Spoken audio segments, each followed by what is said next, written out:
ஆண்டவரும் இரட்சகருமா இருக்கிற இயேசு கிறிஸ்துவின் நாமத்தில் அன்பின் வாழ்த்துக்கள்.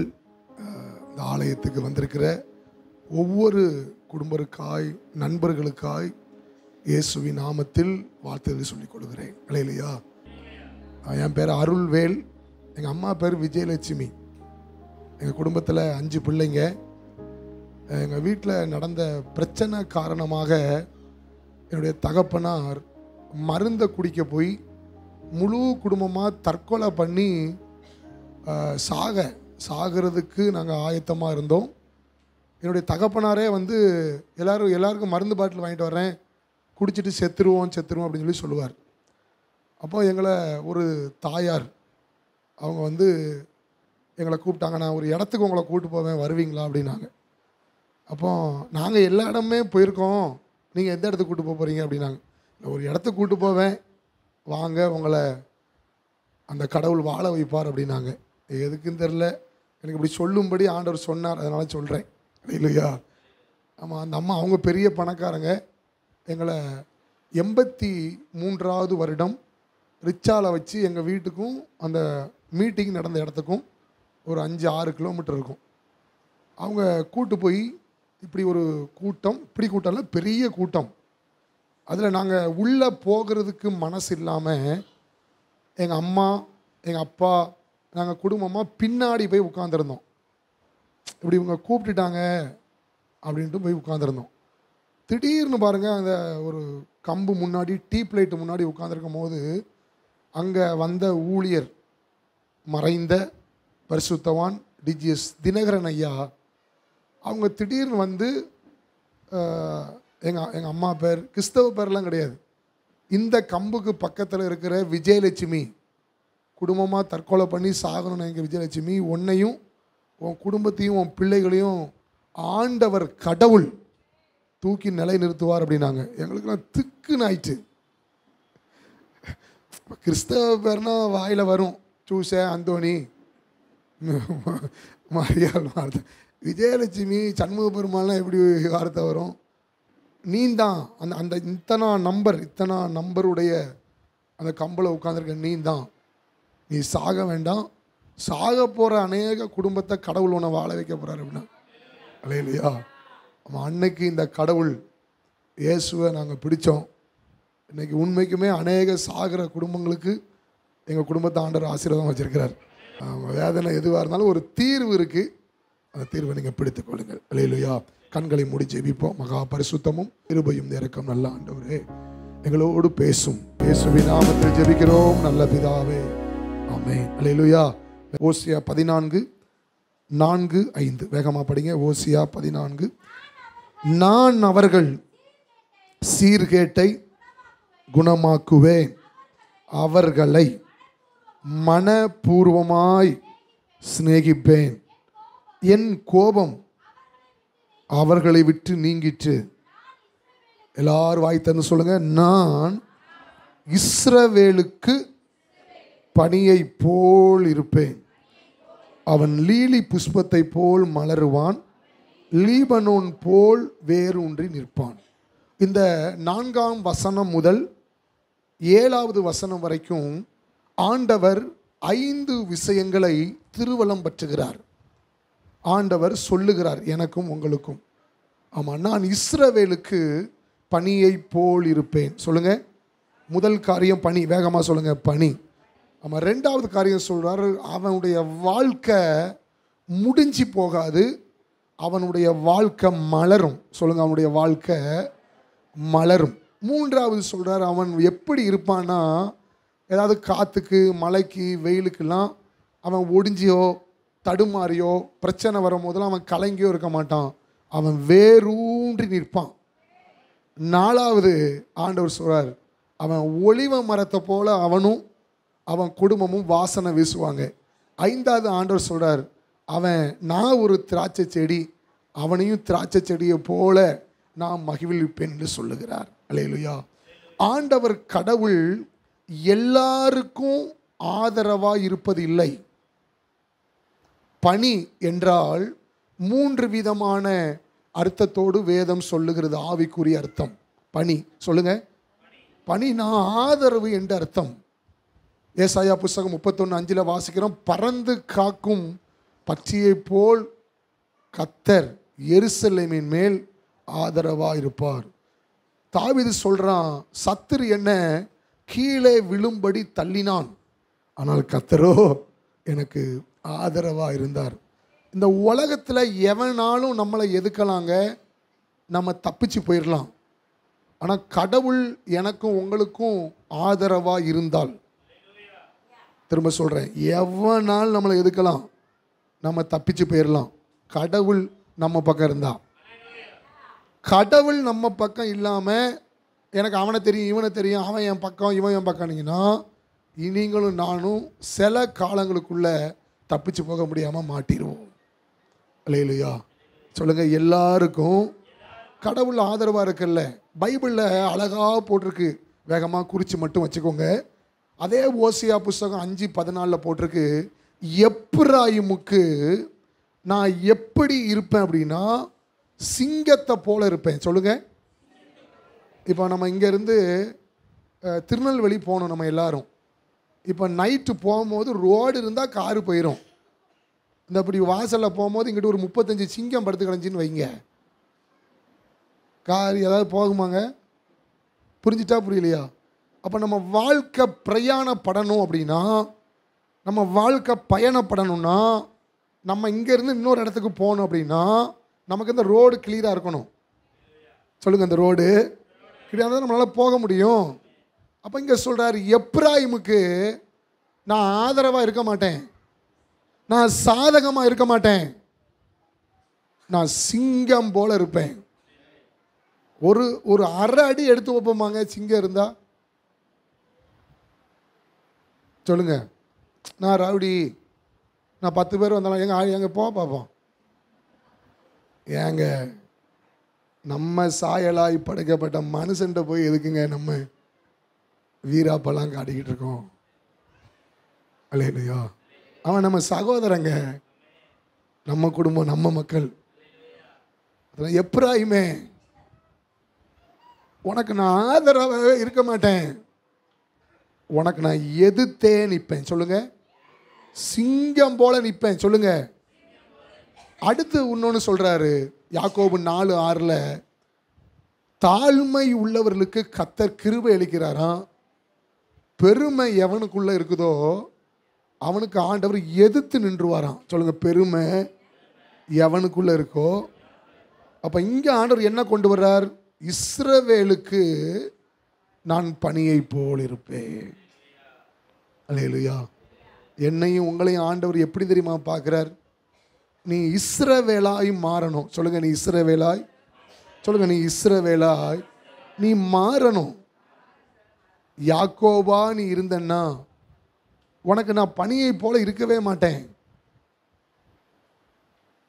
நீ யாக்கோபா இருந்தன்னா உனக்கு நான் சாதகமாகவே இருக்க மாட்டேன்.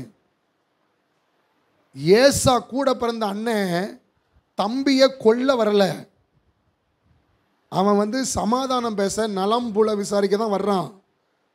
ஆனால் இவன் யாக்கோபா இருந்ததுனால இவன் கண்ணு எப்படி தெரியுதுன்னா, கொன்றுவானோ, மனைவி பிள்ளைகளை கொன்றுவானோ, நம்ம ஆடு மாடுகளை கொள்ளையடிச்சிட்டு போயிடுவானோ, நமக்கு ஏதாவது நேரிடுமோ அப்படின்னு நினைக்கிறான். இல்லையா? இரவெல்லாம் முழங்கால போட்டு ஜெபிக்கிறான். ஆண்டவர் கேட்டது ஒரே ஒரு வார்த்தை தான், யாக்கோபே உன் பேர் என்ன? சொல்லுங்க. இவன் இரவெல்லாம் ஜெபிச்ச உடனே ஏசப்பா வேகமாக அன்பு மகனே, அன்பு மகளே, நான் உன் ஜெபத்தை இல்லை ஒன்று தான் கேட்குறார், உன் பேர் என்ன?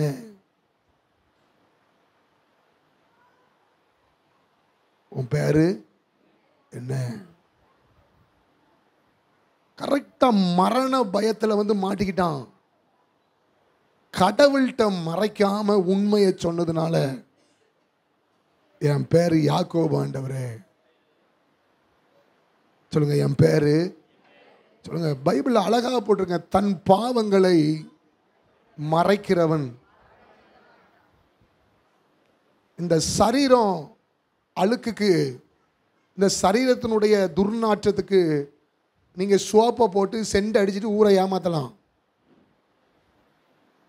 ஆனால் மனசில் உள்ள அழுக்குக்கு நீங்கள் செண்டும் அடிக்க முடியாது, சோப்பும் போட முடியாது. இல்லையா? பேசுறது உண்மையா எதுவும் பொய்யா? முற்பகல் செய்யும் பிற்பகல் மனசாட்சியை எவனாலையுமே ஏமாற்ற முடியாது. சொல்லுங்க, மனசாட்சியை எவனாலும் ஏமாற்ற முடியாது. அது கொன்னுக்கிட்டே இருக்கும், அது கொன்னுக்கிட்டே இருக்கும்.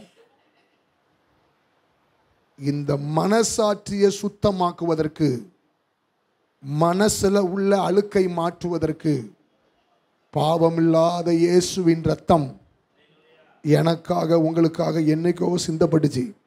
இதுக்கு காசுலாம் கிடையாது. இல்லையா? சொல்லுங்க, இதுக்கு காசுலாம் கிடையாது. ஏற்றுக்கொண்டுட்டா போதும். இந்த ரத்தம் மனசை சுத்தம் பண்ணிடும். மனசு சுத்தமாயிடுச்சுன்னா உங்க வாழ்க்கையில எல்லாமே சுத்தமாயிரும்.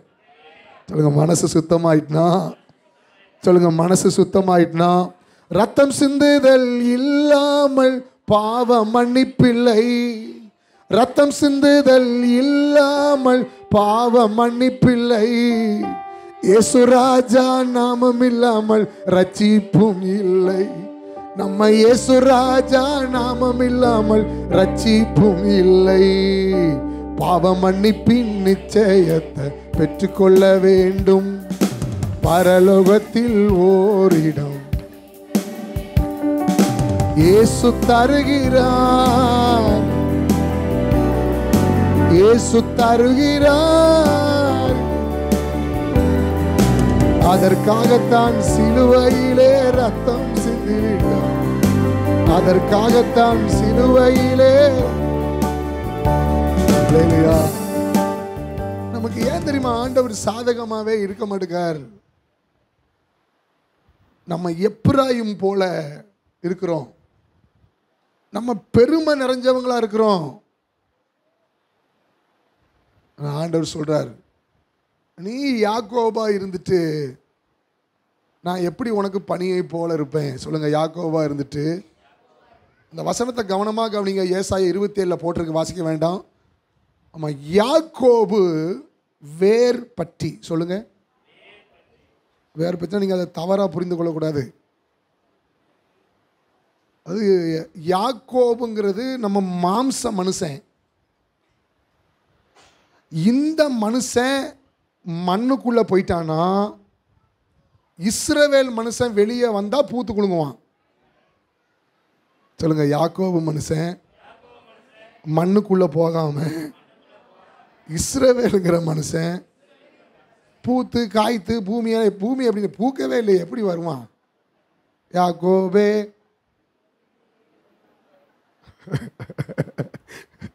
சொல்லுங்க, யாக்கோபு உள்ளே போக மாட்டேக்கானே. நான் பூத்து குடுங்குவேன், பூத்து குடுங்குவேன். வசனாட்டை வச்சிருந்தா பூத்து குடிங்கிறியா நீ? யாக்கோபு உள்ளே போயிட்டானா, வெளியே இஸ்ரவேல் வந்துட்டானா பூத்து காய்த்து பூமியை நிரப்பிடும். இங்கே போவே மாட்டேக்கானே யாக்கோபு. நான் எங்கள் குடும்பத்தை தெரியுமா, எங்கள் அம்மாவை தெரியுமா, என் படிப்பை தெரியுமா, நான் யாருன்னு தெரியுமா, எங்கள் பரம்பரை தெரியுமா? நீ வெளியவே வரமாட்ட. யாக்கோபு மண்ணோடு மண்ணு போயிட்டானா 100% இஸ்ரவேல் வெளியே வருவான். பூப்பான், காய்ப்பான், ஆலங்குளத்தையே நிரப்பிடுவான்.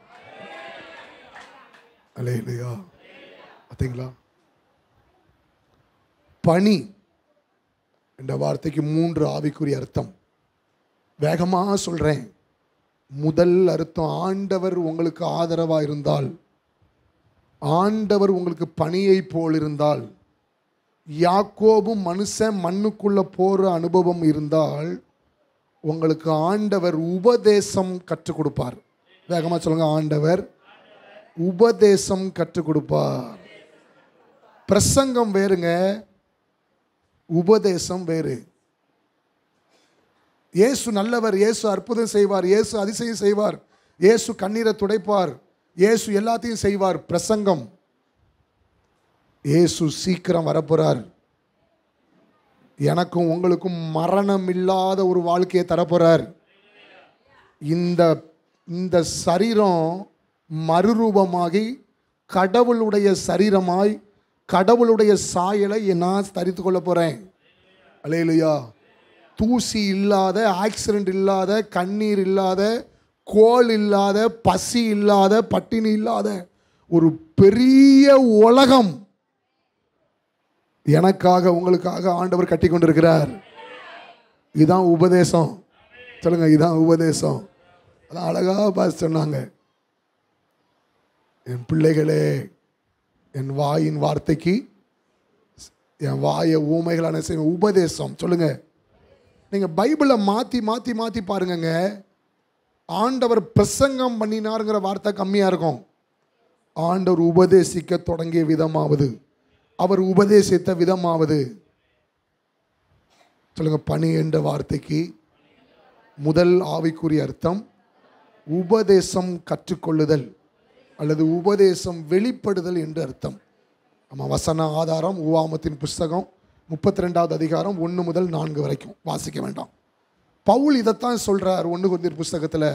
சிலுவையை பற்றிய உபதேசம் கெட்டு போகிறவர்களுக்கு பைத்தியமா இருக்கும், ரட்சிக்கப்படுகிற தேவ ஜனங்களுக்கோ அது பலனா இருக்கும். நீங்க 1000 பிரசங்கம் தெரிஞ்சிருந்தாலும் உங்களுக்கு அதனால லாபம் இல்லை. நீங்க ஆண்டவருடைய உபதேசம் தெரிஞ்சாதான் நீங்க சொர்க்கத்துக்கு போக முடியும். ஆண்டவருடைய உபதேசம் தெரிஞ்சாதான் நீங்க பாவத்தை விட்டு வெளியே வர முடியும். ஆண்டவருடைய உபதேசம் உங்களுக்கு எனக்கு தெரிஞ்சாதான் நீங்களும் நானும் யாருன்னு கண்டுபிடிக்க முடியும். இல்லையா? ஆண்டவர் இந்த திருச்சபைக்கும் உங்களுக்கும் எனக்கும் இந்த நாள் முதற்கொண்டு உபதேசத்தை வெளிப்படுத்துவாராக. உபதேசம் மட்டும் உங்களுக்கு தெரிஞ்சிட்டுனா நீங்கள் யார்கிட்டையுமே ஏமாற மாட்டீங்க. சொல்லுங்கள், யார்கிட்டையும் ஏமாற மாட்டீங்க. எது சத்தியம், எது பொய் சத்தியம், எது தீர்க்க தரிசனம், எது கள்ள தீர்க்க தரிசனம் ஈஸியாக நீங்கள் கண்டுபிடிச்சிருவீங்க. அதான் சொன்னாங்க, உள்ளே இருந்தால் தானே வெளியே வரும். சொல்லுங்கள், உள்ளே இல்லை, இப்படி வசனம் போட்டிருக்கு, இப்படி ஆண்டவர் சொல்லியிருக்காருன்னு உள்ளே இருக்கணும்ல. உபதேசம். 2வது, பணி என்ற வார்த்தைக்கு என்ன ஆவிக்குரிய பொருள் என்று சொல்லி தெரியுமா?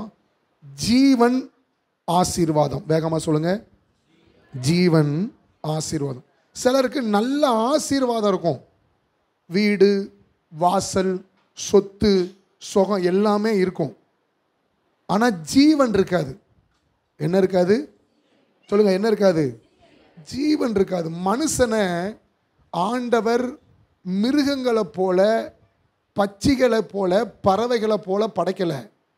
மிருகங்களுக்கு கடவுள் உயிர் கொடுத்தார். சொல்லுங்க, மூச்சு. வேகமாக சொல்லுங்க, மூச்சு கொடுத்தார், உடம்பை கொடுத்தார். ஆனால் மிருகங்களுக்கு ஆத்துமாங்கிற ஜீவனை கொடுக்கல கடவுள். அதான் நம்ம வீட்டில் பிரச்சனைலாம் வரும்போது, மிருகம் போல இருக்கியடா, மனச்சாட்சி இல்லாதவனை எப்படி சொல்கிறோமா? சொல்லுங்கள், மிருகங்களுக்கு ஆத்துமா கிடையாது, ஜீவன் கிடையாது. ஆனால் கடவுள் சாயலாய் படைக்கப்பட்ட மனிதனுக்கு தான் கடவுள் ஆத்துமாங்கிற ஜீவனை வைச்சார். சொல்லுங்கள், உள்ள மனசாட்சி எப்பவுமே சாகாது. 80 வருஷம் இங்கே இருக்கும். இந்த 80 வருஷம் கரெக்டாக பரீட்சை எழுதி காட்டினோம்னா காலத்துக்கு போய் அந்த மனசாட்சி வாழும். இந்த 80 வருஷம் வாழலை அப்படின்னா காலத்துக்கும் போய் வாழும். ஆனால் பரலோகத்தில் வாழாது, நரகத்தில், அக்கினி கடலில் இந்த 80 வருஷம் செஞ்சதுக்கு அங்கே அனுபவிச்சுக்கிட்டு இருக்கும். சொல்லுங்க, பணி என்றால் ஜீவன், ஆசீர்வாதம். 2. இப்போ சில ஆளுக்கு ஜீவன் இருக்கும், ஆனால் பாருங்கள் ஆசீர்வாதம் இருக்கவே இருக்காது. எனக்கு தெரிஞ்ச ஒரு தாத்தா உண்டு. அவருக்கு அப்போ நான் சொல்லும் போது வயசே 88 வயசுக்கு மேலே இருக்கும். அப்போ என்கிட்ட வந்து பேராண்டி அப்படின்னார். என்ன அப்படின்னு, நீ இப்போ தாத்தாக்கு 1/2 கிலோ நல்லி எலும்பை எடுத்து கொடுத்துப்பாரு, 1/4 மணி நேரத்தில் நான் கடலமாவாக ஆக்கி விட்டுருவேன் அப்படின்பார். என்னது? 1/4 மணி நேரத்தில் கடலமாவாக ஆக்கி விட்றேன். கடைசி வரைக்கும் டீ குடிக்க வழி இல்லாமல் இருந்தார். அர்த்தம் புரிஞ்சுதா புரியலையா? சிலருக்கு ஆயுசு நாட்கள் இருக்குங்க, ஆனால் எந்த விதமான பிளஸ்ஸிங்குமே இருக்காது. சிலருக்கு பிளஸ்ஸிங் இருக்கும், ஆனால் அதை அனுபவிக்கக்கூடிய ஜீவன் இருக்காது. ஆனால் உங்களுக்கு ஆண்டவர் பணியாக இருந்தாருன்னா, ஆதரவாக இருந்தாருன்னா, இந்த ரெண்டையுமே உங்களுக்கு தருவார். சொல்லுங்கள், பூமியிலையும் உங்களை வாழ வைப்பார், பரலோகத்திலையும் உங்களை வாழ வச்சிருவார். அல்லேலூயா, அல்லேலூயா. மூன்றாவது பணி என்ற வார்த்தைக்கு என்ன அர்த்தம் சொல்லி தெரியுமா? பகலுக்குரியவர்கள் என்று அர்த்தம். 1 தெசலோனிக்கர் புத்தகம் 5வது அதிகாரம் வீட்டில் போய் தியானம் பண்ணுங்க. பவுல் சொல்லுகிறார், பகலுக்குரியவர்களாகிய நாமோ. ஆண்டவருடைய பிள்ளைங்க இருட்டுக்குரியவங்க கிடையாதுங்க. நம்மளை, நம்ம குடும்பத்தை இருட்டின் ஆவி நம்மளை ஆட்கொள்ளக்கூடாது. நம்ம வெளிச்சத்தின் பிள்ளைகள். இருள் பூமியையும் காரிருள் ஜனங்களையும் மூடும், கர்த்தர் உன்மேல் உதிப்பார். நீங்கள் பூமிக்கு வெளிச்சமாக இருக்கிறீர்கள். நீதியின் சூரியன் உங்கள் மேல் உதிக்கும், அதன் செட்டைகளின் கீழ் ஆரோக்கியம் இருக்கும். நம்ம வாழ்க்கை வெளிச்சமாக இருக்கா? உங்கள் குடும்பம் உங்கள் தெருவில் வெளிச்சமாக இருக்காங்க? துட்டு இருந்தாலும் வெளிச்சம் வராது, கார் இருந்தாலும் வெளிச்சம் வராது. அல்லேலூயா, அல்லேலூயா. இப்போ இந்த இடம் ஃபுல்லாக இருட்டாக இருக்குங்க. இந்த இருட்டு போகிறதுக்கு நீங்கள் நானும் என்ன செய்வோம்? வாய் திறந்து சொல்லுங்கங்க. ஒரே ஒரு லைட்டை நீங்கள் போட்டிங்கன்னா போதும். இருட்டை போலாம் சொல்ல வேணாம், இருட்டு போகாது.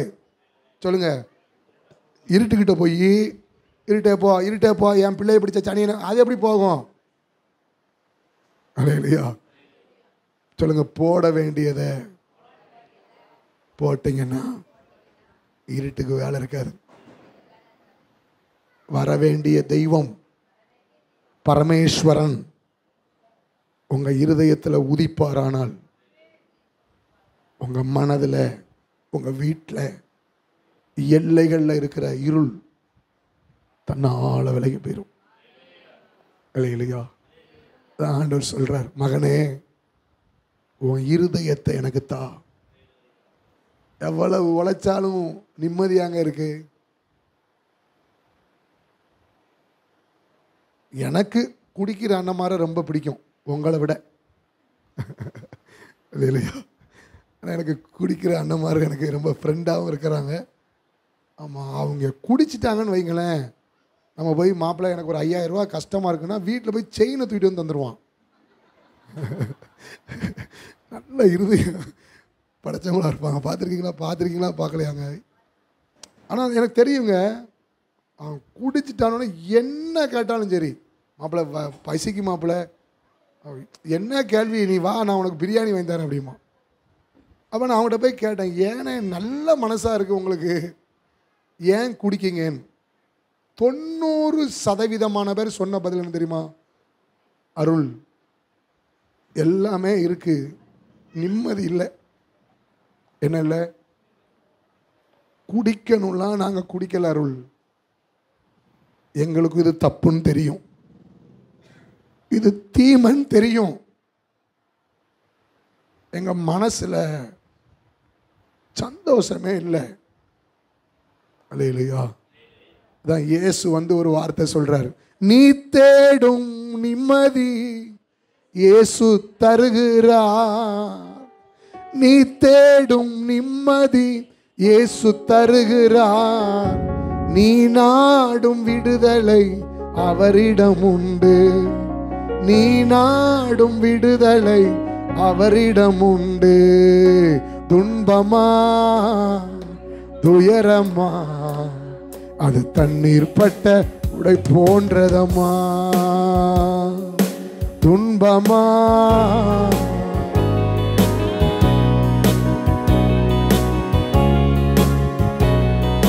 காற்றடிச்சா வெயில் வந்தா காய்ந்து போய்விடும், கலங்காதே.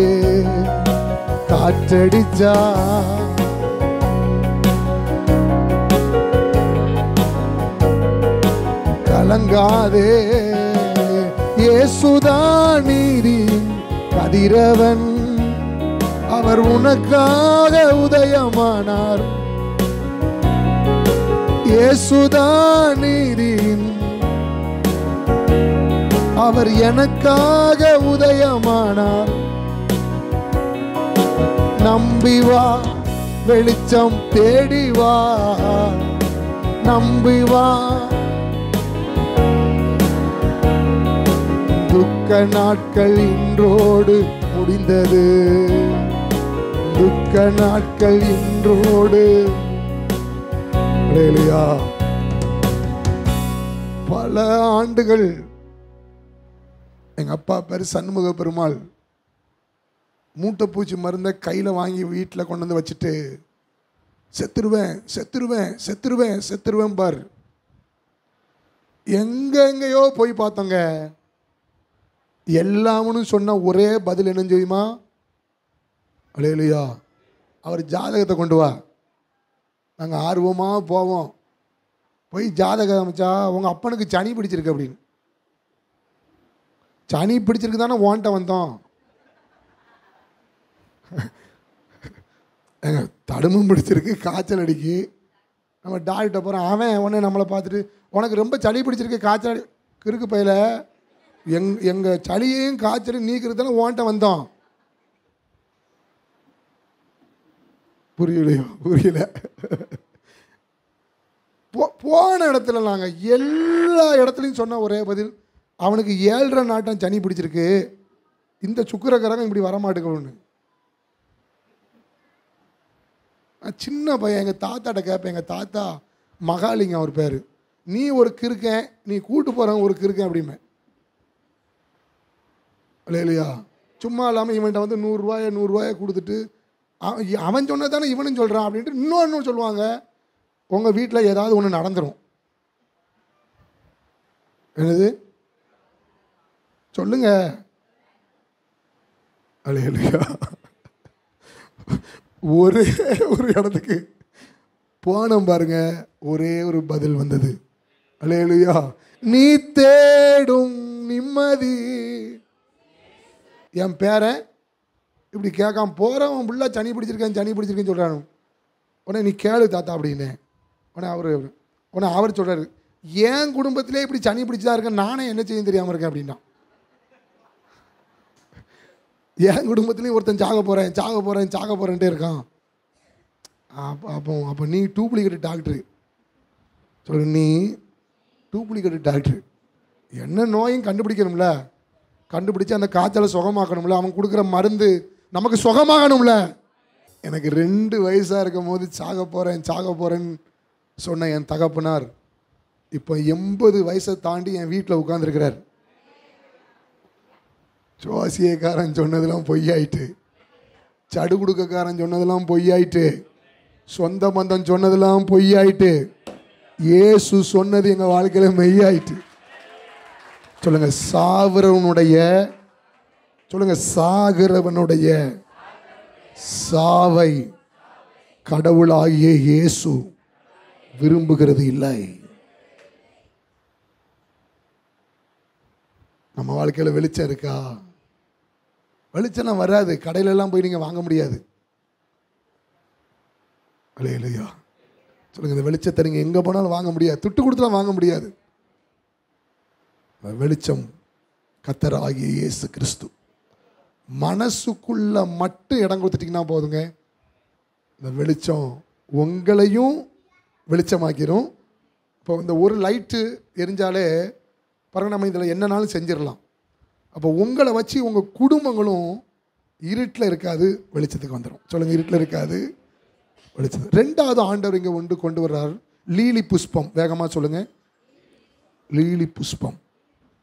இந்த லீலி புஷ்பத்தை பற்றி வேத அறிஞர்கள், வேத பண்டிதர்கள் சொல்கிறாங்க, நம்ம ஊரில் உள்ளது லீலி புஷ்பம் கிடையாது, இது டூப்ளிகேட்டு. அல்லேலூயா. யாராவது லீலி புஷ்பம்னு பேர் வச்சுருந்தீங்கன்னா என்ன அர்த்தம்னு கண்டுபிடிச்சிக்கோங்க. இந்த லீலி புஷ்பத்தை சுற்றி 100கணக்கான கொடுமையான கடினமான முள் வளர்ந்து கொண்டே இருக்குமா. இந்த லீலி புஷ்பம் அப்படி வளரும் போது இந்த லீலி புஷ்பத்தை சுற்றி கொடுமையான கடுமையான லீலி புஷ்பம் அப்படி சுற்றி வளர்ந்துக்கிட்டே இருக்குமா. இப்போ இந்த லீலி புஷ்பம் மழை நேரம் காற்று நேரம் 5 வருஷம் கழிச்சு தான் மலராதான். சொல்லுங்கள், மலராது. இது எப்போ மலரும்னா, இது இப்படி வளர வளர வளர இந்த கொடுமையான கடுமையான முள் இருக்குது பார்த்தீங்களா, அந்த முள் எல்லாம் அந்த லீலி புஷ்பத்துக்குள்ளே ஓட்ட போடுமா. அந்த 100கணக்கான முள்ளும் அந்த லீலி புஷ்பத்தை குத்த ஆரம்பிக்குமா. இந்த 100கணக்கான முள் குத்துறத இந்த லீலி புஷ்பம் சகிச்சு அதில் இருந்து ஒரு பிசின் வருமா. எப்படிப்பட்ட வியாதியஸ்தன் அதில் இருந்து வர்ற பிசினை இப்படி நுகர்ந்துட்டானா சுகமாயிருவானா. அல்லேலூயா. அதான் ஆண்டவராகிய இயேசுவை பைபிள் சொல்லுது, அவர் லீலி புஷ்பம். எனக்காக, உங்களுக்காக, இந்திய தேசத்துக்காக, உலகத்தில் உள்ள சகல மனிதருக்காக அவர் முள்முடி சுமக்கிறதுக்கோ சாட்டடி வாங்க ஒரு தப்புமே பண்ணலை. ஆனால் எப்படியாவது இந்த உலகத்தில் நிறைய மக்கள் நோயோடு இருக்காங்க, சாக போகிறாங்க. இந்த முள் குத்த குத்த என் உடம்புலேருந்து பரிசுத்தமான ரத்தம் பிசின் வரும். அந்த பிசினை நுகர்ற எப்படிப்பட்ட வியாதியஸ்தனாலும் அவன் சுகமாயிருவான். அல்லேலூயா. சொல்லுங்க, லீலி புஷ்பத்தை போல் மலருவான். இப்போ இயேசுவுக்கு மட்டும் இது சொந்தமல்ல, உங்களுக்கு எனக்கும் வாழ்க்கையில் ஆண்டவர் ஏன் தெரியுமா கஷ்டங்களை அனுமதிக்கிறார், ஏன் தெரியுமா பாடுகளை அனுமதிக்கிறார், ஏன் தெரியுமா உபத்திரவத்தை அனுபவிக்கிறார். நீ லீலி புஷ்பம். சொல்லுங்க, உனக்குள்ள ஒரு விசேஷம் இருக்கு. வேகமா சொல்லுங்க. அந்த விசேஷம் வெளி வந்துட்டுனா பல பேர் சுகமாயிருவாங்க. ஏசையா ரட்சகரே,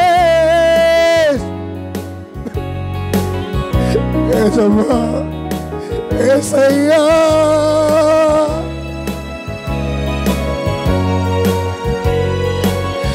கை வைத்து சொல்லுங்க, ஏசையா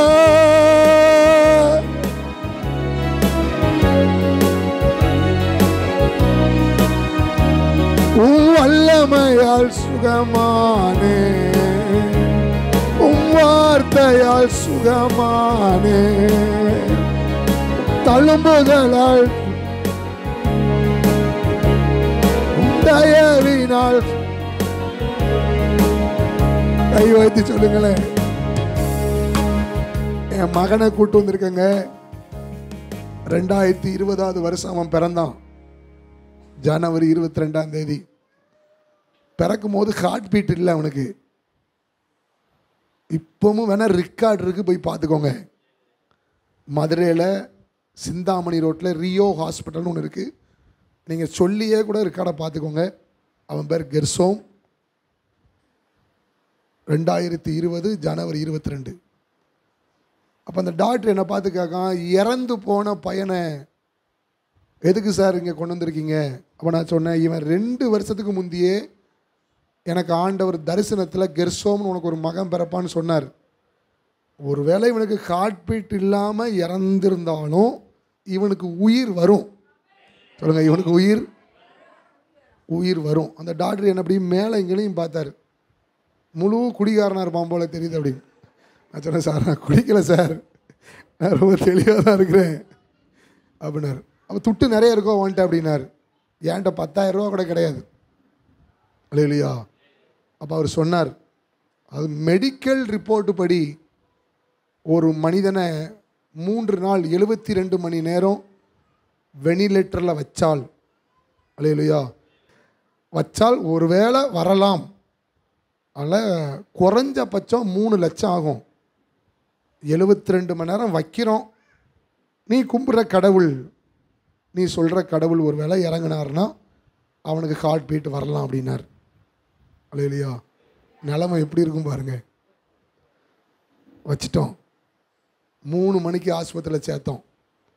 சரி, ஆண்டவர்கிட்ட கடவுள்கிட்ட கேட்டேன், நீங்கள் தானே 2 வருஷத்துக்கு முந்தி ஒரு ஆம்பளை பையன் தருவேன் கெர்சோம் பேர் சொன்னீங்க, உங்கள் ரத்தம், சொல்லுங்கள், உங்கள் ரத்தம் இவனுக்கு புது ஹார்ட் பீட்டை தரணும். புது ஜீவனை தரணும். அல்லேலூயா. ஊர் ஊரா சொல்லுவேன், எந்த கோயில்லையும் சொல்லுவேன், நீங்கள் செஞ்சா அப்படின்னு 3 மணிக்கு சேர்த்து 72 மணி நேரம் கழித்து சொல்லுவோன்னு சொன்ன டாக்டர் 9 மணிக்கு ஒரு நர்ஸம்மா மருந்து வாங்கிட்டு வர சொன்னிச்சு. நாங்கள் லைட்டாக கண்ணாடியில் தட்டி உள்ளெல்லாம் விடலை. அந்த நர்ஸு வேகமாக வந்து சொன்னிச்சு, சார் உங்கள் பையன் யூரின் போயிட்டான், நான் சொன்னேன்னு சொல்லிடாதீங்க, அவன் பிழைச்சிருவான் சார். 72 மணி நேரம் கழித்து சொல்லுவோன்னு சொன்னவங்க 6 மணி நேரத்துக்குள்ள ஆண்டவர் புது ஹார்ட் பீட்டை வச்சார். 11 நாள் கழித்து அவனை கையில் வாங்கினங்க. கொடுக்கும் போது டாக்டர் என்ன தெரியுமா சொல்லி கொடுத்தான், இந்த பிள்ளை வந்து இந்த ஒரு மாதிரி இருக்கும். எப்படி இருக்கும் சொல்லுங்கள்? ஒரு சக பிள்ளை போல் இருக்காது, இது ஒரு மாதிரி அப்படின்னு அப்படி மாதிரி சொல்கிறாங்க. இப்போ நீங்கள் அவன் கூட ஒரு அரை மணி நேரம் இருந்தீங்கன்னா உங்களுக்கு மூளை குழம்பிடும். அல்லேலூயா. இது மருந்து செய்யலை, இது மெடிக்கல் செய்யலை. சொல்லுங்கள் கை வைத்து. நான் சொல்கிறேன் இயேசுவை, என் அண்ணனா சொல்கிறேன், எங்கள் அம்மாவா உங்களுக்கு சொல்கிறேன், இந்த ரத்தம் உங்கள் மேலே பட்டுச்சுன்னா உங்கள் வீட்டில் எந்த நோயாக இருந்தாலும் சுகமாகுங்க. கை வைத்துக்கல. ஏசையா ரட்சகரே, சுகம் தரும் என் தெய்வமே, வல்லமையால் சுகமானே, வார்த்தையால் ஹோரா ஷடரா, தழும்புகளால் தயவினால் சுகம் பலன் எனக்குள்ளே பாய்ந்து செல்லுதே, வல்லமை நதியாய் சுகம் பலன் எனக்குள்ளே.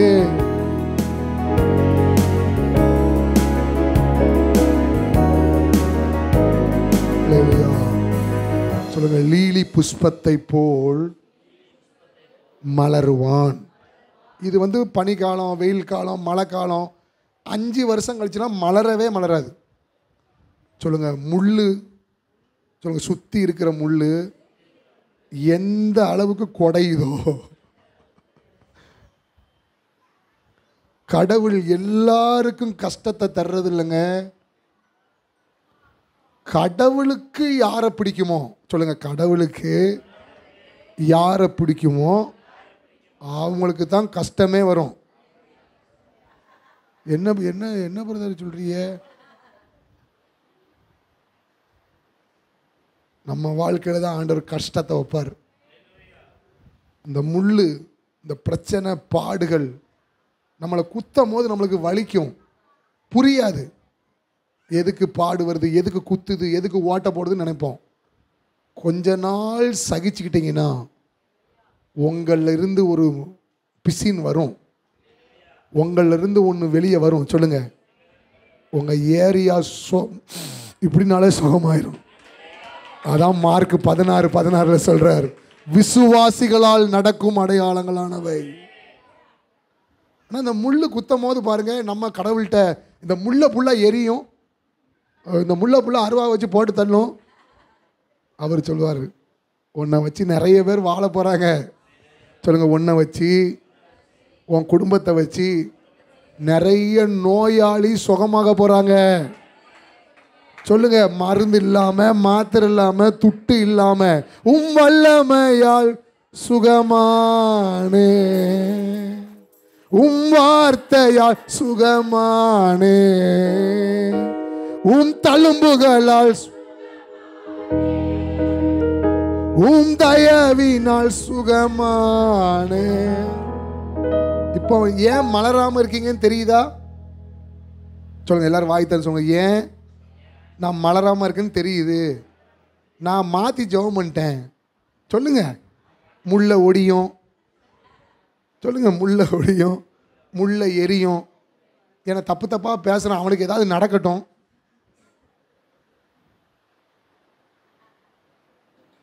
அல்லேலூயா, அல்லேலூயா. கடவுளுக்கு நம்மளை ரொம்ப பிடிக்க போய் தான் நம்ம வாழ்க்கையில் கஷ்டத்தையே வைக்கிறாருங்க.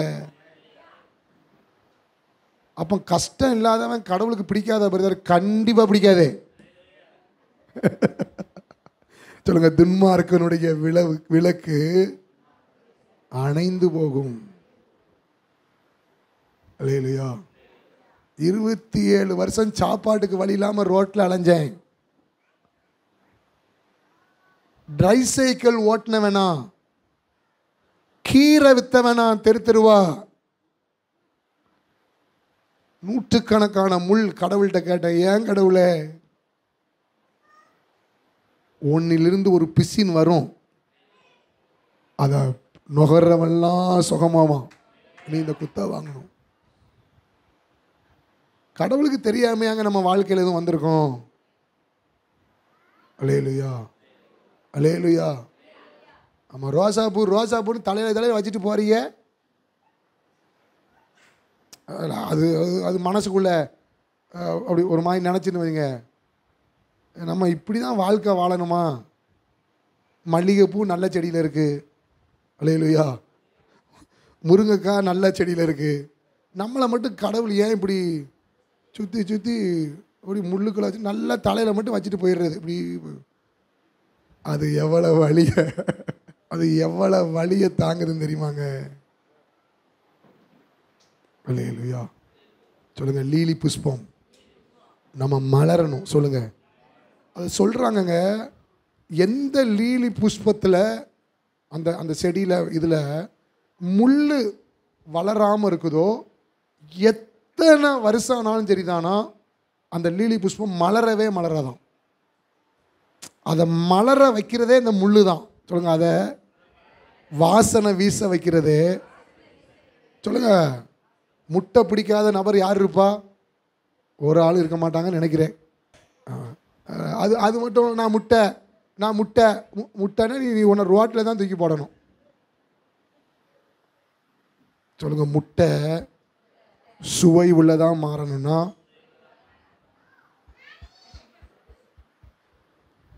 இதோடையா முட்டை போதும்? ரெண்டாவது எங்கே போகணும்? அதோடையா போகும்? முட்டையோட பிடிக்காத ஜாமானை தான் சேர்க்கிறீங்க. மிளகுத்தூள் போடுறீங்க, பச்சை மிளகாய் போடுறீங்க, வெங்காயத்தை போடுறீங்க. ஆனால் சாப்பிட்டா பைபிளுடைய பிரமாணம், நமக்கு கடவுள் நெருக்கத்தை கஷ்டத்தை வைப்பார், ஆனால் நம்மளை கைவிட மாட்டார். சொல்லுங்க, நம்மளை கைவிட மாட்டார். மலைகள் பெயர்ந்து போகலாம், குன்றுகள் அசைந்து போகலாம், மலைகள் பெயர்ந்து போகலாம், குன்றுகள் அசைந்து போகலாம், மனதுருகும் தேவன் மாறிடவே மாட்டான், மாறிடவே மாட்டான், மாறிடவே மாட்டான். கலங்காதே மகனே, கலங்காதே மகனே, கலங்காதே.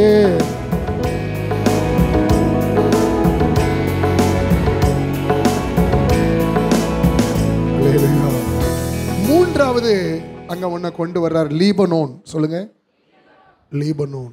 இருக்கிற மரத்திலேயே இந்த மரத்துக்கு தான் பெரிய விசேஷம் இருக்கு. ஆலமரமும் கிடையாது, வேப்ப மரமும் கிடையாது. அல்லேலூயா. இந்த மரம் அவ்வளவு சீக்கிரமா வெளியே வரவே வராதாம். பல வருஷம் மண்ணுக்குள்ள தன்னுடைய வேரை உள்ள விட்டுருமா. மண்ணுக்குள்ள வேற விட விட விட கொஞ்ச நாள் கழிச்சு வெளியே வருமா. எந்த காற்றடிச்சாலும் சரிங்க, நிசா புயல் அடித்தாலும் சரி, லைலா புயல் அடித்தாலும் சரி, நீங்கள் யூடியூப்பில் தட்டி பாருங்கள், லீபனோன் மரம் விழுந்ததாகவோ சரிந்ததாகவோ நீங்கள் பார்க்கவே முடியாது. அதான் கடவுள் என்னைக்கோ சொல்லிட்டார், லீபனோனை போல நீ வேரூன்றி நிற்பாய். சொல்லுங்க, லீபனோனை போல. அப்போ கடவுளை நம்பினா, ஏசப்பாவை தேடினா பிரச்சனை வராத பிரதர், 5000 கோடி பிரச்சனை வரும். ஆனால் முடி கூட அசையாது. சொல்லுங்க, 5000 கோடி பிரச்சனை வரும். நிஷாவும் ஒன்றும் செய்ய முடியாது, லைலாவும் ஒன்றும் செய்ய முடியாது. அது அப்படியே நிற்கும். அதைத்தான் மத்தேயு 7 கடவுள் சொல்கிறார், ஒருத்தன் என் வார்த்தையை மட்டும் கேட்டு அந்த வார்த்தையினால என் வாழ்க்கையை அமைச்சிக்கிட்டானா, சொல்லுங்க, வார்த்தையினால அவன் வாழ்க்கையை செட் பண்ணிக்கிட்டானா, தோண்டிக்கிட்டானா, அதை அஸ்திபாரம் ஆக்கிட்டானா, காய்ச்சடிச்சாலும் சரி மழை பெஞ்சாலும் சரி அந்த வீட்டை உடைப்பதற்கு எந்த சக்திக்குமே அதிகாரம் கிடையாது. எதுக்குங்க அஸ்திபாரம் போடுறோம்? கிறுக்கு பிடிச்சி போய் அஸ்திபாரம் போடுறோம். அந்த பில்டிங் சரிஞ்சிடக்கூடாது. சொல்லுங்க, இந்த பில்டிங், சொல்லுங்க, இந்த பில்டிங் ஒரே ஒரு அஸ்திபாரம் இருக்கு. உயிருள்ள உண்மையுள்ள இந்த வார்த்தையை நீங்க பிடிச்சி கடவுள் மேல உங்க அஸ்திபாரத்தை தோண்டி போட்டீங்கன்னா, அல்லேலூயா, அல்லேலூயா. சொல்லுங்க, காற்றடிக்குது, கடல் பொங்குது, அலை பாயுது, புயல் அடிக்குது. சொல்லுங்க, காற்றடிக்குது, கடல் பொங்குது, அலை பாயுது, புயல் அடிக்குது, கர்த்தரின் கரம் என்னை தாங்குது. ஆனால் கர்த்தரின் கரம் என்னை தாங்குது. சிரி வரும் புயலினிலும் கர்த்தாவே உங்க சிரித்த முகம். அல்லேலூயா. 2 வயதிலேயே அப்பாவுடைய அன்பை இழந்தவங்கன்னா, 12 வயதுல சிட்டவட்டிக்கு வாங்கினவன், 27 வயசு வரைக்கும் 19 தொழில் பண்ணவன், ஒரே நம்பிக்கை தான், இந்த பைபிள். சொல்லுங்க, எங்களுக்கு சின்ன பிள்ளையில சண்டே கிளாஸ்ல சொல்லி கொடுத்தாங்க அக்காமார், நீ இந்த வசனத்தை மட்டும் பிடிச்சிட்டனா உன்னை அசைப்பதற்கு, உன்னை விழுவ தள்ளுவதற்கு, உன்னை கெடுப்பதற்கு பூமியில எந்த சக்தியுமே கிடையாது. அதான் பைபிள் அழகா சொல்றது யோவான் 15, நீங்கள் என்னிலும் என் வார்த்தை உங்களிலும். நீங்க யாரா இருந்தாலும் எவரா இருந்தாலும் அந்த பைபிள் வசனத்தை மட்டும் படிச்சு பாருங்கய்யா, உங்க மனசுக்குள்ள ஒரு நம்பிக்கை வரும், உங்க மனசுக்குள்ள ஒரு சந்தோஷம் வரும். அல்லேலூயா. பார்த்தீங்களா? சொல்லுங்க, லீபனோன். சொல்லுங்க, லீபனோன். வேரூன்றக்கூடிய அனுபவம். 4வது ஒரு மரம், ஒலிவ மரம். சொல்லுங்க, நம்மளை கடவுள் எப்படி தெரியுமா பார்க்கிறார்? ஒலிவ மரம். எல்லாருக்கும் தெரிந்த வசனம் 128 சங்கீதம், உன் பிள்ளைகள் பந்தியை சுற்றிலும். நம்ம அந்த ஒலிவ மரம், ஒலிவ மரம்னா அர்த்தமே தெரியாது. ஒலிவ மரம்னா 3 விதமான அர்த்தம், ஞான அர்த்தம் பைபிளில் சொல்லப்பட்டிருக்கு. ஒன்று, ஒலிவ மரம் என்றால் கொழுமை என்ற அர்த்தம். சொல்லுங்க, கொழுமைனா குண்டா இருக்கிறது சொல்லலை. கொழுமைனா கடவுள் தருகிற பலன் அர்த்தம். எது இருந்தாலும் இல்லாட்டாலும், சாப்பாடு இருந்தாலும் இல்லாட்டாலும், வருமானம் இருந்தாலும் இல்லாட்டாலும், எந்த பிரச்சனை இருந்தாலும் பாருங்க, அவங்க மனசுக்குள்ள ஒரு சந்தோஷம் இருக்கும். அதான் கடவுள் தர்ற கொழுமை. சொல்லுங்க, ஒலிவ மரம் என்றால் கொழுமை. தானியேல் நல்ல சாப்பாடே சாப்பிடலைங்க. நல்ல சாப்பாடே அவங்களுக்கு சந்தேகம் வந்துட்டு, ஏன்னா இவன் நல்ல சாப்பாடே எதுவுமே சாப்பிடலை, அப்போ இவனை போவான், இவன் சொங்கி மாதிரி இருப்பான் போல தெரியுது அப்படின்னு பார்த்தா அவன் சிலு சிலு சிலுன்னு இருக்கான். அல்லேலூயா. ஆமாம், நான் அந்த பெர்க்மான்ஸ் ஃபாதர் மீட்டிங்க்கு சின்ன வயசுலேருந்தே போவேன். எதுக்கு போவேன்னா, அவர் பாட்டை கேட்க, அவர் சொல்கிற வசனத்தை கேட்க இல்லை. இல்லையா? இந்த மனுஷன் முகம் என்ன இப்படி இருக்கு, நம்ம எல்லா முகத்தையும் பார்க்க பேய் பிடிச்ச. இப்பவும் நான் அவரை பார்க்க போவேன். எதுக்கு போவேன் தெரியுமா? அவர் முகத்தை பார்க்க தான் போவேன். கடவுள் உங்களுக்குள்ள வந்துட்டாருன்னா துட்டு பணம் இதை தாண்டிய சந்தோஷம், சொல்லுங்க, இதை தாண்டிய கார் கொடுக்காத, வீடு கொடுக்காத, நிலம் கொடுக்காத, சொந்த பந்தம் கொடுக்காத ஒரு பெரிய ஜாய் உங்களை நிரப்பிடும். இல்லையா? அப்போ துன்பம் இருக்காத பிரதர் இருக்கும், அதெல்லாம் உங்களை ஒன்றுமே செய்ய முடியாது. அதான் மல்கியால வாசிக்கிறோம், என் நாமத்திற்கு பயந்திருக்கிற உங்கள் மேல் வெளியே புறப்பட்டு போய். நம்மளை ஆண்டவர் ஒளிவு மரம்னு ஏன் தெரியுமா சொன்னார்? எது இருந்தாலும் இல்லாட்டாலும் நீ கொழுமையா இருப்ப. சொல்லுங்க, மற்றவனுக்கு பஞ்சகாலமாக இருக்கும், ஆனால் உனக்கு அது நீரூற்றான காலமாக இருக்கும். ரெண்டாவது ஒளிவ மரம் என்றால் என்ன அர்த்தம் தெரியுமா? பரிசுத்த ஆவியானவர், கடவுளுடைய ஆவியை பெறுதல் அல்லது அனுபவித்தல் அல்லது நிரப்பப்படுதல் என்று அர்த்தம். சகரியா புஸ்தகம் வீட்டில் போய் படிச்சுக்கோங்க, 4வது அதிகாரம், அதில் 13 படித்து பார்த்துக்கோங்க, தெரிஞ்சிடும். இவர்கள் யார் ஆண்டவரே? இந்த 2 ஒளிவ மரமும் அபிஷேகம் பெற்றவர்கள். சொல்லுங்க, அபிஷேகம். நீங்கள் அந்த வார்த்தையை படித்து இந்த வார்த்தைக்கு கட்டுப்பட ஆரம்பித்த உடனே உங்களுக்குள்ள கடவுளுடைய ஆவி உள்ள வரும். அந்த கடவுளுடைய ஆவியை மட்டும் நீங்கள் வாங்கிட்டீங்கன்னா, இல்லையா, உங்கள் எல்லைகளில், குடும்பத்தில் எந்த விதமான தீய சக்திகள், சைத்தானுடைய செயல்கள் இருந்தாலும் நீங்கள் போய் ஏசப்பான்னு சொன்னீங்கன்னா அது அப்படியே அருந்து விழுந்துடும். நீங்கள் ரொம்பலாம் போராடவே வேண்டாம். அல்லேலூயா. நீங்கள் ரொம்ப அப்படிலாம் நீங்கள் போராட, எந்த விதமான பேயாக இருந்தாலும் சரி, தீய சக்திகளாக இருந்தாலும் சரி, பைபிள் சொல்லுது, ஏசாயா 10:27, அபிஷேகத்தினால் நுகம் முறியும். 3வது ஒளிவ மரம் என்றால் என்ன அர்த்தம் சொல்லி தெரியுமா? வெளிப்படுத்தல் 11:4 போட்டிருக்கு, இவர்கள் தீர்க்க தரிசனம் சொல்லுகிறவர்கள். சொல்லுங்க.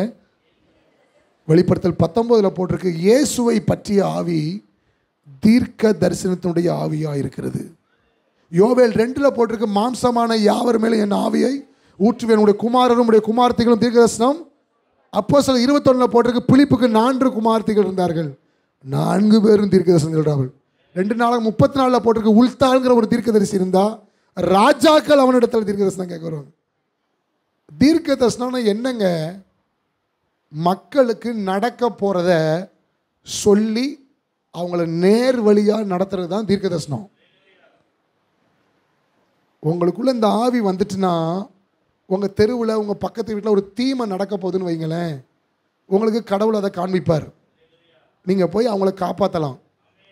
உங்கள் மனசில் இப்படி ஒரு தப்பான எண்ணம் இருக்குது, எனக்கு கடவுள் இப்படி காமிச்சார், நீங்கள் சாக வேண்டாம், உங்களை கடவுள் வாழ வைப்பேன்னு சொல்கிறான்னு சொல்லி நீங்கள் சொல்லலாம். அல்லேலூயா. நமக்கு இந்த ஆவிலாம் தேவையில்லை. யாராவது செயின் கழுத்தில் போட்டு போனால் அந்த செயினை எப்படி வாங்கலாம் அப்படின்ட்டு முடிச்சுட்டே இருக்குது. யாராவது ஒரு பெரிய வீடை கட்டிட்டானா அந்த மாதிரி எப்படி வீடு கட்டலாம், வீடை கட்டி என்ன செய்ய போறிய? அல்லேலூயா. எல்லாம் உலகமே குண்டு போட போகுது. 4 பேருக்கு நன்மை செய்யுங்க. சொல்லுங்க, 4 பேருக்கு எல்லாத்தையும் விற்று செஞ்சு 4 பேருக்கு இயேசுவை சொல்லுங்க, நரகத்தை சொல்லுங்க, இயேசு சீக்கிரம் வரப்போறார். நீ விற்று கொடு, ஏன்ட்ட ஒன்றும் இல்லை, ஏன்ட்ட ஏசப்பா மட்டும்தான் இருக்கார். 4 பேருக்கு நன்மை செய்யுங்க, 4 பேரை வாழ வைங்க. தீர்க்க தரிசன ஆவியை ஆண்டவர்கிட்ட வாங்கிக்கோங்க. சொல்லுங்க, ஒளிவ மரம். அர்த்தம் புரியுதா? ஒளிவ மரம்னா சொல்லுங்க, முதல் அர்த்தம் கொழுமை, 2வது அர்த்தம் அபிஷேகம், 3வது அர்த்தம் தீர்க்க தரிசன ஆவி, 4வது ஆண்டவர் அங்கே ஒன்று கொண்டு வர்றாரு, திராட்சை செடி. சொல்லுங்க, மகிழ்ச்சி ஊற்றுன்னு அர்த்தம். ஆண்டவர் வெறும் மகிழ்ச்சியா இல்லை, மகிழ்ச்சியின் ஊற்று. ஏன் நம்ம நதியை பார்த்து வற்றாத ஜீவ நதி தாமிரபரணின்னு சொல்கிறோம்? மற்ற ஆறுலாம் இருக்குங்க, மற்ற இதெல்லாம் இருக்கத்தான் செய்து, அது வெயில் காலத்துக்கு வறண்டுரும். ஆனால் இது எந்த வெயில் அடித்தாலும் சரி, அக்கின் நட்சத்திரமோ ஆவடி நட்சத்திரமோ, அதில் தண்ணி ஓடிட்டு தான் இருக்கும். நம்ம நீங்களானு குளிக்கலாம். எந்த சூழ்நிலையிலையும் உங்களாலையும் என்னாலையும் சந்தோஷமாக வாழ முடியும். சொல்லுங்கள், உங்களாலையும் என்னாலையும். அதுக்கு ஒரு வழி இருக்குது. யோவான் 14:27 ஆண்டவர் சொல்கிறார், உலகம் கொடுக்குற மகிழ்ச்சியை, சந்தோஷத்தை, சமாதானத்தை நான் கொடுக்கறதில்ல. உலகம் கொடுக்கக்கூடாததும் உலகம் எடுக்கக்கூடாததுமான சமாதானத்தை உங்களுக்கு வைத்து போகிறேன். இந்த 5 அனுபவம் உங்களுக்கு சொந்தம். இங்கே வந்திருக்கிற எல்லாருக்கும் சொந்தம். திரும்ப சொல்கிறேன், இது எனக்கு மட்டும் சொந்தம் இல்லை, பாஸ்ட்டுக்கு மட்டும் சொந்தம் இல்லை, அக்காவுக்கு மட்டும் சொந்தம் இல்லை. ஒருவேளை நீங்கள் இன்னைக்கு இந்த ஆலயத்துக்கு புதுசாக வந்திருந்தாலும் உங்களுக்கும் கடவுள் சொல்கிறார், உனக்கு நான் எதிர்த்து நிற்க மாட்டேன், உனக்கு சிங்கம் போல இருக்க மாட்டேன், உன் குடும்பத்துக்கு நான் இனி ஆதரவாக இருப்பேன். சொல்லுங்கள், உன் குடும்பத்துக்கு நான் ஆதரவாக இருப்பேன். இனி உன் தொழில் வளர்க்கும். சொல்லுங்கள், உன் தொழில், உன் குடும்ப வாழ்க்கை நீ சுபிக்கும். 2வது சொல்கிற, உன் வாழ்க்கை மலரும். 3வது சொல்கிறார், இது வரைக்கும் காற்றுக்கு நீ பயந்த, இனி நீ பயப்பட மாட்ட, தைரியமாக நின்றுவேன். 4வது சொல்கிறார், ஏன் பலத்தை உனக்கு தருவேன், என் ஆவியால் உன்னை நிரப்புவேன். அல்லேலூயா. நீ மற்றவங்களை நல்ல வழியில் சொல்லி நடத்தி அவங்களை நேர்வழி கொண்டு வருவேன். 5வது சொல்வார், என்ன நடந்தாலும் எது நடந்தாலும் நீ மகிழ்ச்சியோடு வாழுவேன். கண்களை மூடி உங்கள் வலது கரத்தை உயர்த்தி எல்லாரும் கண்ணை மூடணும். எனக்கும் இந்த கடவுள் தேவை, எனக்கு இந்த கடவுள் தேவை.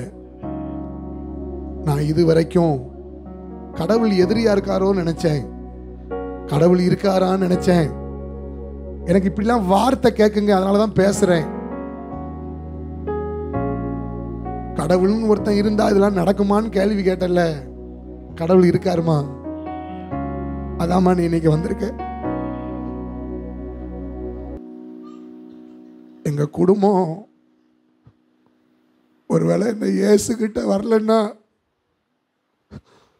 செத்து 35 வருஷம் ஆயிருக்குங்க.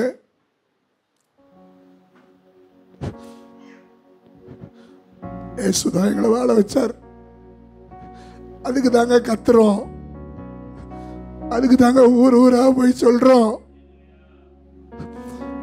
ஒரு மருந்து இருக்கு, ஒரு டாக்டர் இருக்கார், அதுதான் சொல்றாங்க, வேற நாங்க எதுவுமே சொல்லல. அந்த டாக்டர் கிட்ட போனீங்கன்னா சுகமாயிரும்.